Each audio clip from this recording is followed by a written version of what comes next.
എൻ്റെ എല്ലാ പ്രിയപ്പെട്ട കൂട്ടുകാർക്കും സ്മിതുസ് വേൾഡിൻ്റെ പുതിയ വീഡിയോയിലേക്ക് സ്വാഗതം.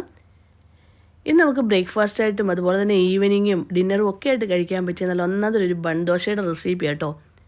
വളരെ എളുപ്പത്തിൽ നമുക്ക് എങ്ങനെ ഈ ബൺ ദോശ തയ്യാറാക്കി എടുക്കാം. നല്ല സോഫ്റ്റാണ്, വളരെ ടേസ്റ്റിയാണേ. എങ്ങനെ തയ്യാറാക്കി എടുക്കാമെന്ന് നോക്കിയാലോ. അതിനായിട്ട് ഞാനൊരു പാത്രം ആദ്യം തന്നെ എടുത്തു. ഇതിലേക്ക് ഞാൻ 1.5 കപ്പ് റവയാണ് എടുക്കുന്നത്. 1.5 കപ്പ് റവയ്ക്ക് ഏകദേശം ഒരു 8 ബൺ ദോശ നമുക്ക് കിട്ടും. അതിനനുസരിച്ചുള്ള ഇൻഗ്രീഡിയൻസ് കൂട്ടുകയും കുറയ്ക്കുകയൊക്കെ നമുക്ക് ചെയ്യാം കേട്ടോ.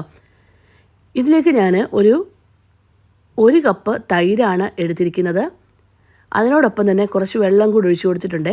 അതായത് ഈ റവ തൈരും കൂടെ നമുക്ക് കുറച്ച് നേരം ഒന്ന് കുതിർത്ത് വെക്കണം. അതിനുവേണ്ടിയാണ് ഈ വെള്ളം ഒഴിച്ചു കൊടുത്തിരിക്കുന്നത്. ഒരു 15-20 മിനിറ്റ് നേരം റവ ഇങ്ങനെ തന്നെ വെച്ചിരിക്കണം, റവയും തൈരും കൂടെ. അത് കഴിഞ്ഞ ശേഷം മാത്രമേ നമുക്ക് അരച്ചെടുക്കാവൂ. ഞാനിപ്പോൾ റവയും തൈരും ആ വെള്ളം കൂടെ നല്ലതായിട്ടൊന്ന് യോജിപ്പിച്ചെടുത്തിട്ടുണ്ട്.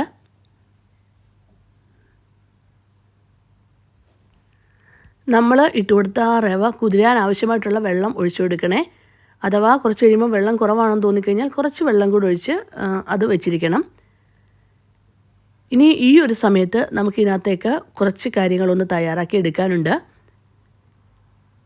ഞാൻ അതിനായിട്ട് അടുപ്പത്തേക്ക് ഒരു പാൻ വെച്ചു. ഇതിൽ വെളിച്ചെണ്ണയാണ് ഒഴിച്ചു കൊടുത്തിരിക്കുന്നത്. എണ്ണ ഒന്ന് ചൂടായി വന്നാൽ ഇതിലേക്ക് നമുക്ക് 1/2 ടീസ്പൂൺ കടുക് ചേർത്ത് പൊട്ടിച്ചെടുക്കാവുന്നതാണ്.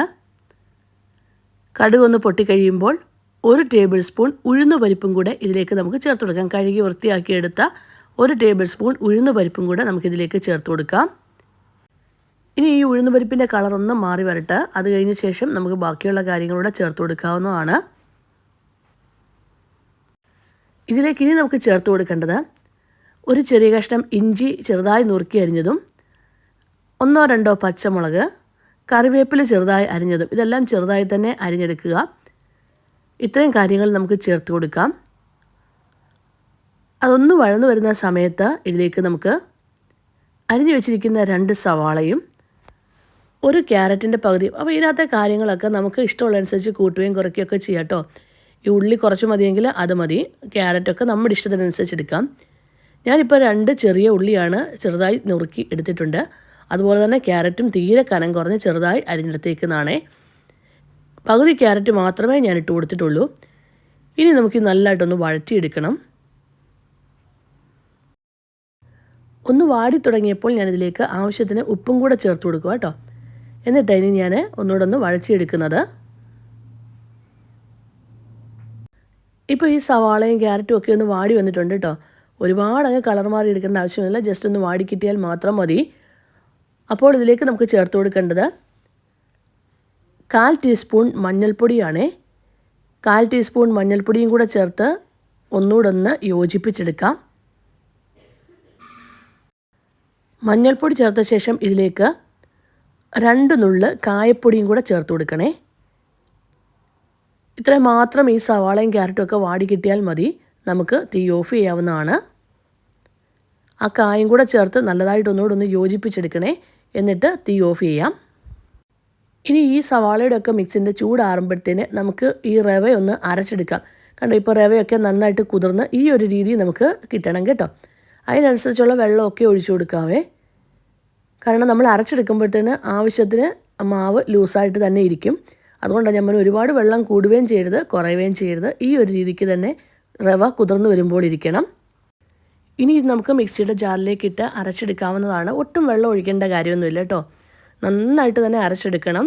ഒരു തരി പോലും ഇല്ലാതെ അരച്ചെടുക്കുക. എന്നിട്ട് നമുക്കത് വേറൊരു പാത്രത്തിലേക്ക് ഒഴിച്ചു കൊടുക്കാവുന്നതാണ്. നമ്മൾ തയ്യാറാക്കി വെച്ചിരിക്കുന്ന ഉള്ളിയുടെയും ക്യാരറ്റും ഒക്കെ ഒന്ന് തണുത്തിട്ടുണ്ട് കേട്ടോ. ഈ സമയത്ത് നമുക്ക് അതോടെ ചേർത്ത് കൊടുക്കാം. എന്നിട്ട് കുറച്ച് മല്ലിയിലയും കൂടെ അരിഞ്ഞത് ഇതിലേക്ക് നമുക്ക് ചേർത്ത് കൊടുക്കാവുന്നതാണ്. മല്ലിയിലയൊക്കെ വേണമെങ്കിൽ മാത്രം ചേർത്ത് കൊടുത്താൽ മതി.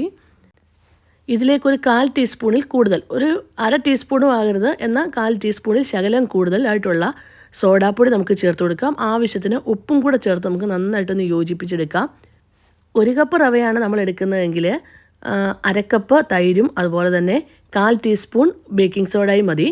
ഇത് ഞാനിപ്പോൾ 1.5 കപ്പ് റവയാണ് എടുത്തിരിക്കുന്നത്. അതുകൊണ്ടാണ് 1 കപ്പ് തൈരും അതുപോലെ തന്നെ 1/4 ടീസ്പൂണിൽ കുറച്ച് കൂടുതൽ ബേക്കിംഗ് സോഡ എടുത്തിരിക്കുന്നത്.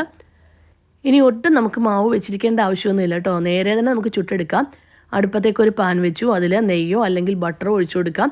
എന്നിട്ട് നമുക്ക് ആവശ്യത്തിന് മാവും കൂടെ ഇതിലേക്ക് ഒഴിച്ചു കൊടുത്ത് പരത്തുകയൊന്നും ചെയ്യരുതേ. അങ്ങനെ തന്നെ വെച്ച് ഒരു വശം ഒന്ന് ചെറു തീയിൽ വെച്ച് വേവിച്ചെടുക്കുക. ഒരു വശം ഒന്ന് തയ്യാറായി വരുമ്പോൾ അടുത്ത വശം കൂടെ തിരിച്ചിട്ട് നമുക്ക് വേവിച്ചെടുക്കാവുന്നതാണ്. ഇപ്പം കണ്ടു ഒരു വശം ഒന്ന് തയ്യാറായി വന്നിട്ടുണ്ട്. ഈ ഒരു സമയത്ത് നമുക്ക് തിരിച്ചിടണം.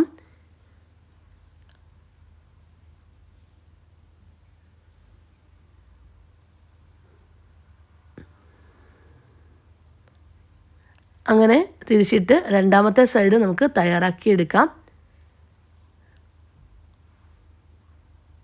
ഉണ്ടല്ലോ ഈ ഒരു രീതിക്ക് തന്നെ രണ്ട് വശവും നമുക്ക് തയ്യാറാക്കി കിട്ടണേ.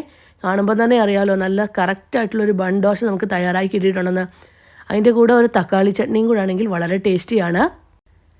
വളരെ ടേസ്റ്റിയും അതുപോലെ തന്നെ നല്ല സോഫ്റ്റായിട്ടുമുള്ള വളരെ എളുപ്പത്തിൽ തയ്യാറാക്കി എടുക്കാൻ പറ്റിയ ഒരു ബൺ ദോശയുടെ റെസിപ്പി തന്നെയാണ്. എന്നും ദോശയും ഇഡ്ഡലിയും ആകാതെ ഇങ്ങനെയൊക്കെ ഒന്ന് തയ്യാറാക്കി നോക്കിക്കോളൂ. നിങ്ങൾക്കിഷ്ടമായെങ്കിൽ ഒന്ന് ലൈക്ക് ചെയ്യാനും ഷെയർ ചെയ്യാനും സബ്സ്ക്രൈബ് ചെയ്യാനും കമൻറ്റ് ബോക്സിൽ കമൻറ്റ് ചെയ്യാനും മറക്കല്ലേ. Thank you for watching.